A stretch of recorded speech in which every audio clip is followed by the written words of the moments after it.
Well, 2 days into the T20 World Cup, and that's two straight days of giant killing that we've seen. After Namibia humbled Sri Lanka, we've now seen Scotland down the West Indies by 42 runs. So don't assume anything just yet in this tournament. Much similar pattern to that Namibia-Sri Lanka game. You saw an associate nation bat first after losing the toss, get to 160, centered around one batter taking responsibility, and then the favoured side in the chase just self-destructing. West Indies were on course to chase 161. They were 53 for 1 towards the end of the power play, and then they lost 6 for 26. Essentially, that's where their game went. Without doing anything extraordinary, Scotland pick up some points and a decent net run rate. My first takeaway, therefore, is going to be watch out West Indies. Not watch out for the West Indies, but Nicholas Pooran's side better be careful now. From what I've seen in the first 4 games of this tournament, this, with due respect to the Netherlands and the UAE, is the tougher group to predict, given that Zimbabwe had such a convincing win against Ireland later in the day. Ireland themselves are a far more polished side, even though they didn't have the ideal day against Zimbabwe. So West Indies now have to play these two teams. If they slip up, they don't bring their A game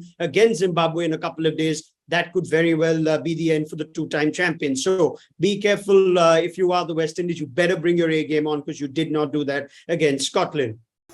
Now, speaking of Zimbabwe and Ireland, quick takeaway from that game. Excellent performance by Zimbabwe. They had their moments where they started with the bat early on. But what a day for Sikandar Raza. And might I point out now that Sunil Narine does feature in this year's World Cup in some form or the other. Raza, if you remember him like me, used to bowl with a very orthodox, classical sort of off-spin action. He's remodeled that after he's had a tough 12 months or so returning from illness. And after spending some time with Sunil Narine in the CPL, he's bowling a bit like him. Maybe not every ball. He throws in the old regular offie as well, perhaps a double bluff. But he did get a wicket today of George Dockrell bowling with that classical remodeled Sunil Narine action. So keep an eye out for Sikandar Raza, who's not only Zimbabwe's game saver today, but can always put in a few overs with ball. And if he continues this sort of form, we will see Zimbabwe in the Super 12s.